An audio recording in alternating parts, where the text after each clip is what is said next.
solutions for every major issue that we have in our country. Not just problem areas, but where do we want to take the country? The top 1%, there's 1/10 of that, okay, is extremely powerful. That 1/10 is so, it's almost like a cataclysmic divide on what they actually control. So what we have to do is we have to address things realistically. We say, how can we incentivize these companies to lower the tax burden, not for the 1/10 of 1%, because now we're talking trillionaires. We're talking a completely different level. Whole other ballgame. Right. But we're talking about companies that if we do lower the tax burden on them, it has to be incentivized or they don't get it. So they have to reinvest in capital equipment and new plants, facilities, into the people of this country. These folks come out and you wonder why police officers feel threatened, because some of these people come out of our prison systems, quite frankly, and they've been mistreated.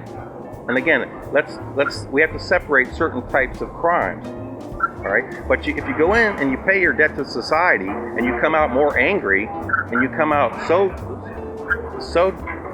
disturbed by what you just lived through, of course you're going to be more angry, more upset. And rehabilitation, that word related to the prison systems in this country is irrelevant.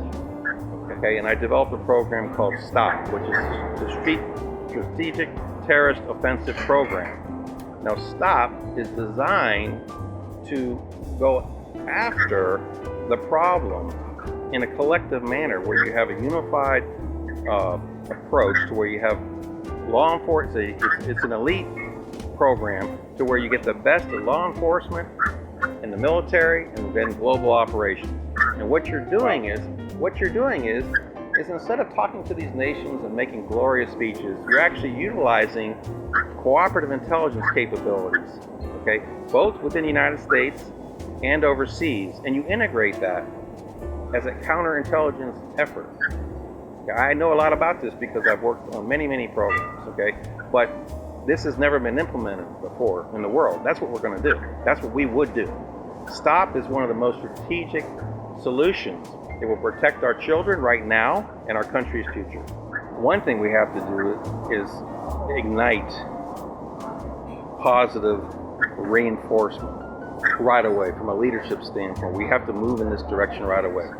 You have to have a safe environment for the kids to go into school. So drugs and weapons should not be brought into the school environment. There's ways to detect that, okay, from an intelligence standpoint, and we spend no resources whatsoever on our children, okay? We have to make sure, we have to develop the school systems and education second to none in the world, and that will help develop the community, but also the country. So what I'm saying is we have to be realistic in terms of our vision, and then we have to be able to implement on the back end. Okay, not just talk about it, we actually have to do it.